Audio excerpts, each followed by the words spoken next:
We partnered with Groundwork Elizabeth to work on this analysis of both flooding risk and heat vulnerability. What we found was that it was mainly low-income census tracts that are going to be impacted by the most extreme outcomes of both flooding and heat risk, which is important for organizations like Groundwork Elizabeth in their future planning so that they can best understand how to advocate for communities. The most difficult thing that we have to do is get people enthused and involved with our work. But getting the right amount of data or information out to get people educated about things can actually help us get that work done.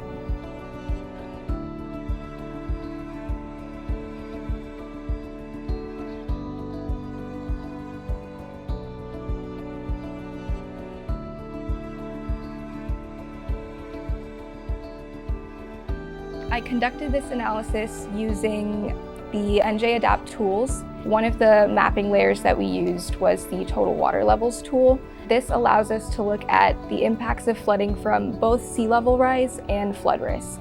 So essentially, the total water levels tool adds the level of sea level rise to the level of inundation that the area would experience during a flooding event. Overlaying that with our overburdened communities map, we found that the majority of the communities that are going to be heavily impacted are low-income communities.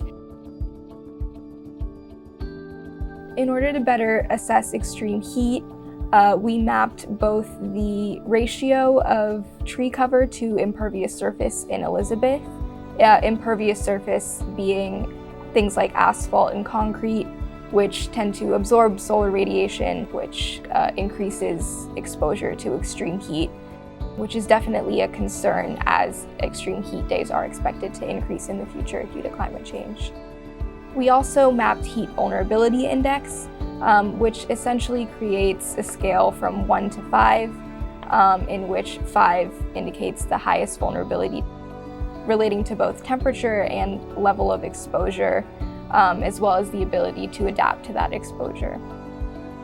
The majority of the areas in Elizabeth were shown to be at a level 5, again, increasing sort of the urgency and the need of a response to this potential risk. Environment is something that everyone has to pay attention to. We all breathe the air, we all drink the water, we all bear the brunt of the heat. Those, again, in our most overburdened communities bear it the worst. This kind of analysis, it plays into sort of a longer and larger process of helping to inform communities and empower communities to be involved in the planning process and advocate for the changes that need to be made. So organizations like Groundwork Elizabeth, for example, can use this analysis to more effectively communicate the kinds of risks that people might be experiencing due to climate change in the future.